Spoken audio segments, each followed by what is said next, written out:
High জানু, কি করছো তুমি? তোকে না বলেছি তুই আমাকে জানু বলে ডাকবি না।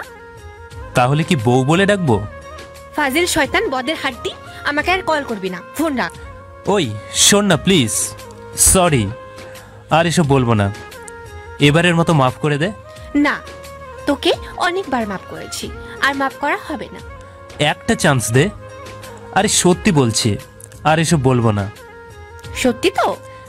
হ্যাঁ সত্যি সত্যি সত্যি, এই তোর দিব্যি। চুপ শয়তান, আমার দিব্যি দিবি না। কেন? এত কিছু জানতে হবে না। আচ্ছা ঠিক আছে, তা কি করছিস এখন? বিছানা ঠিক করলাম মাত্র, অনেক রাত হয়েছে, এখন ঘুমাবো, কাল কলেজে দেখা হবে। ওকে, এখন বাই, গুড নাইট। এই নিশি। আবার কি হলো? কুত্তা, তোকে কাল কলেজে পাই, আগে জন্মের মতো উম্মা দেওয়া ছুটিয়ে দেব। ওকে জানু, বাই। শালা ফোন রাখ। অতঃপর মিস রাজকুমারী আমার সাথে রাগ করে ফোনটা রেখে দিলেন। আজ মনে হয় একটু বেশি রাগিয়ে ফেলেছি। উফ, কাল কলেজে গেলে কি যে হবে ভগবানই জানে। খুব ঘুম পেয়েছে, এরপর সোজা ডুব দিলাম ঘুমের রাজ্যে। পরদিন সকাল 9টায় ঘুম ভাঙল। ঝড়ের গতিতে শোয়া থেকে উঠে বসে পড়লাম।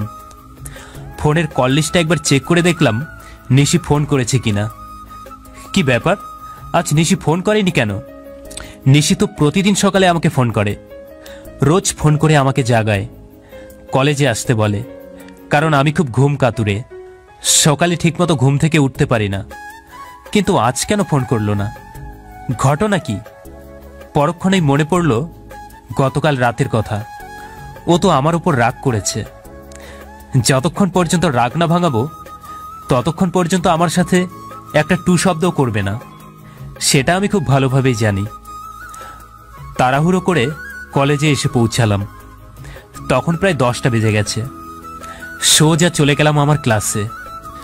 সারা ক্লাসরুম তন্ন তন্ন করে খুঁজলাম, কিন্তু কোথাও নিশিকে খুঁজে পেলাম না। ফোন করছি, রিসিভ করছে না, বারবার ফোনটা কেটে দিচ্ছে। বিষণ্ণ মনে রুম থেকে বেরিয়ে যাচ্ছি। পরক্ষণেই দেখলাম নিশি কলেজের পেছনের বাগানটায় একা বসে আছে। আমি আসতে গিয়ে নিশির পাশে বসে পড়লাম। আমি বসা মাত্রই নিশি উঠে দাঁড়ালো আর যাওয়ার জন্য ডান পাটা বাড়ালো। আমি খপ করে নিশির বাঁ হাতটা ধরে ফেললাম। হাত ছাড় বলছি। না, ছাড়বো না। যতক্ষণ রাগ না কমবে ততক্ষণ তোর হাত ধরে বসে থাকবো এখানে। সৌরভ, হাত ছাড় বলছি, আমি খুব ব্যথা পাচ্ছি। এই, কোথায় লেগেছে বল, বল কোথায় ব্যথা পেয়েছিস? এত উত্তেজিত হোস না, বস এখানে। নিশি, কি? রাগ কমেছে? না। কি করলে তোর রাগ কমবে? জানি না। Please Nishi, ball please. একটা গান শোনা তাহলে। গান তো পারি না। তাহলে আমি যাই। এই দাঁড়া দাঁড়া, গাচ্ছি। গা। মাথায় একটা দুষ্টুমি বুদ্ধি আসলো। কি রে, গা। হ্যাঁ গাচ্ছি।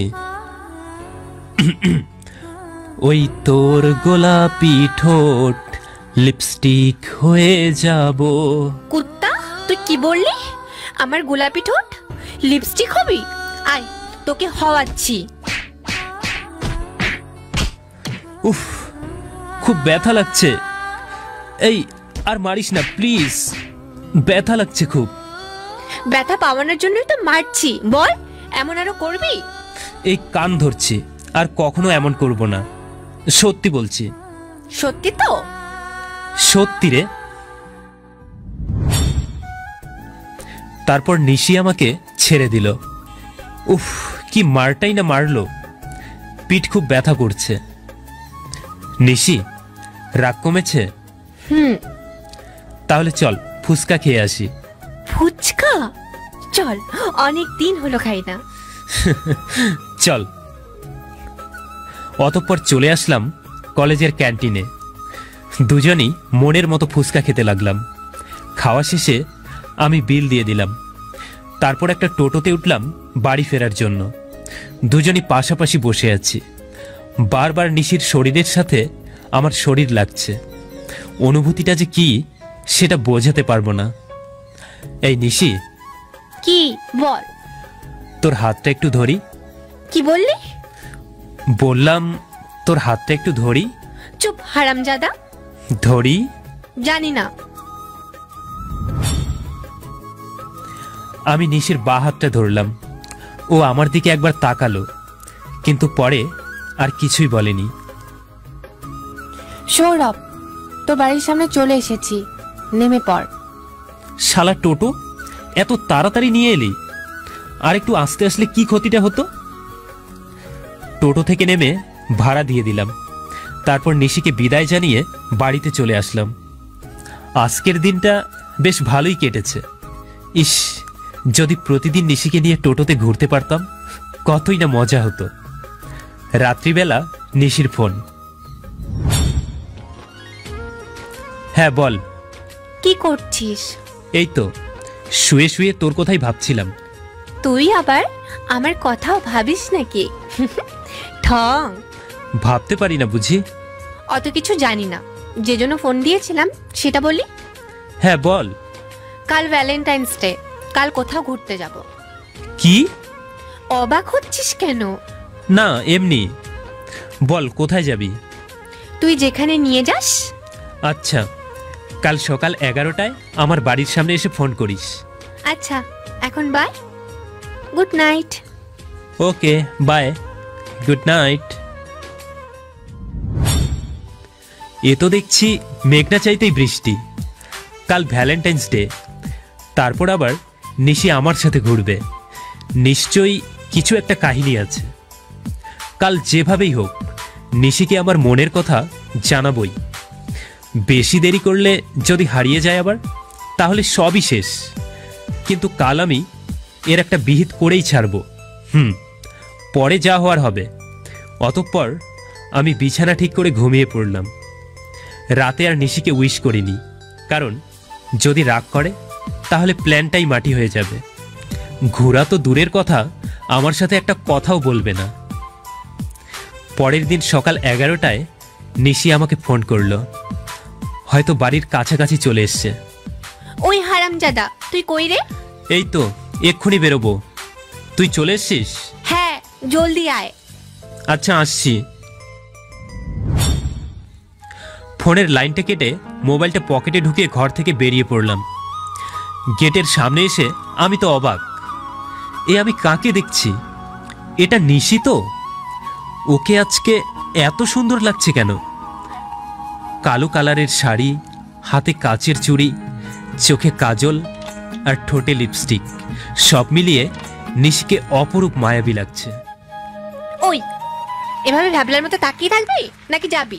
ও হ্যাঁ চল। কোথায় যাবি? কি জানি, জানি না। কোথায় যাবি বলতে বলেছি কিন্তু। এই আস্তে কথা বল, সবাই শুনতে পাবে তো। কতক্ষণ ধরে বলছি কোথায় যাবি, কোথায় যাবি, কোথায় যাবি? কথা কান দিয়ে যায় না তোর? নিশি প্লিজ আস্তে কথা বল। চল পার্কে যাই। প্রায় আধ ঘন্টা পর পার্কে পৌঁছালাম। পার্কে আজ অনেক কপতি, কারণ আজ ভ্যালেন্টাইন্স ডে। সবাই তাদের গার্লফ্রেন্ড নিয়ে ব্যস্ত, আর আমি চুপটি করে নিশির পাশে বসে আছি। একটা আইসক্রিম নিয়ে আয়, যা। একটাই আনবো? একটাই। আর কথা না বাড়িয়ে জলদি একটা আইসক্রিম নিয়ে এলাম। আইসক্রিমটা ওর হাতে দিলাম। নিশি কোনো কথা না বলে চুপ করে আইসক্রিমটা নিয়ে খেতে শুরু করলো, আর আমি ওর খাওয়া দেখছি। কি রে, খাবি? না, তুই খা। যেভাবে তাকিয়ে আছিস আমার তো পেট খারাপ করবে। আচ্ছা, আর তাকাবো না। রাগ করেন আমার বাবুন। এই নাও, এক কামড় খাও।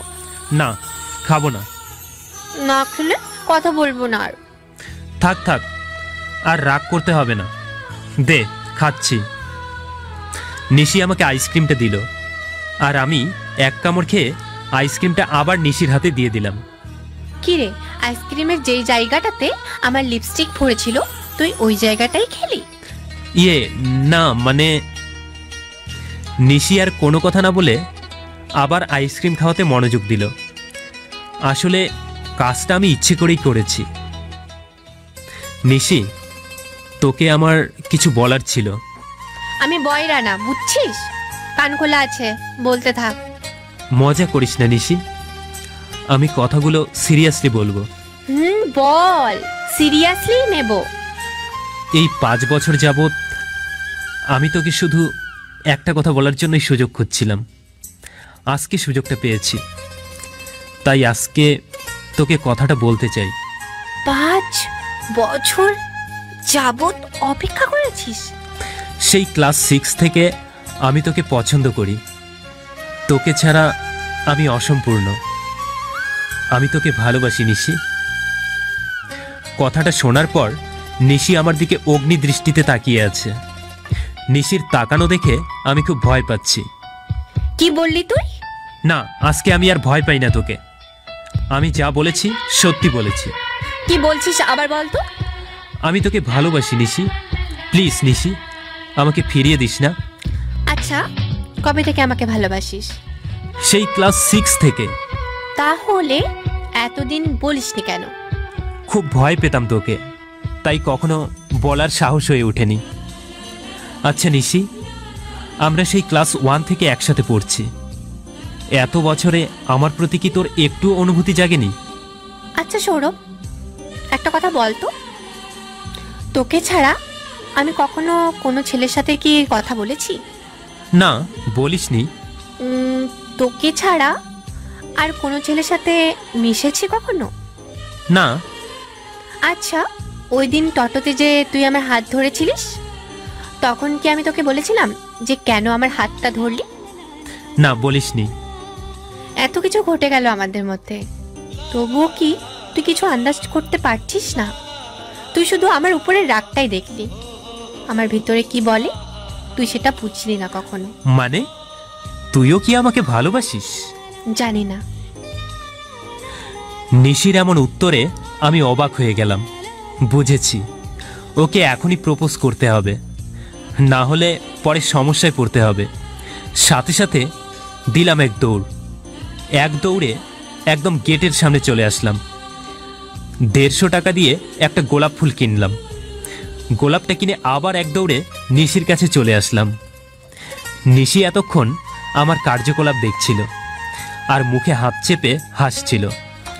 নিশির সামনে এসেই হাঁটু গেড়ে বসে বলে উঠলাম, নিশি, তুমি কি আমার রাত্রির মা হবে? নিশি কিছুক্ষণ আমার দিকে তাকিয়ে রইল। হঠাৎ আমার কলারটা চেপে ধরে বলল, এই রাত্রি কে বলতো, না হলে তোকে মেরেই ফেলবো, বল। আরে, আমাদের ভবিষ্যৎ মেয়ের নাম রাখবো রাত্রি। কলারটা ছাড় নিশি। এখন কি তুমি আমার রাত্রির মা হতে চাও? তুমি যদি বানাতে চাও তাহলে আমি হতে চাই, আমার আপত্তি নেই। আই লাভ ইউ নিশি। আমিও। আমিও মানে? আমি যেটা বললাম তুমি সেটা বলো। না, আমি বলতে পারবো না, আমার লজ্জা লাগে। না, তোমাকে বলতেই হবে। চোখটা বন্ধ করে বলে ফেলো। নিশি চোখ বন্ধ করলো আর বলল, I love you too Sourav, I love you. এবার চোখটা খোলো। খুলেছি। নিশি, তোমাকে একবার জড়িয়ে ধরি। এখানে? তাও আবার এই পাবলিক প্লেসে? আমার বউকে আমি জড়িয়ে ধরবো না তো কে ধরবে? বউ? বউ। ইস রে, শখ কত। এই যে স্যার, এখনো আপনার বউ হইনি, বুঝলেন? যখন হব তখন জড়িয়ে ধরবেন, কেমন? ও মাই গড, এত বছর অপেক্ষা করতে হবে? জি স্যার, চলো ফুচকা খাবো। আচ্ছা চলো।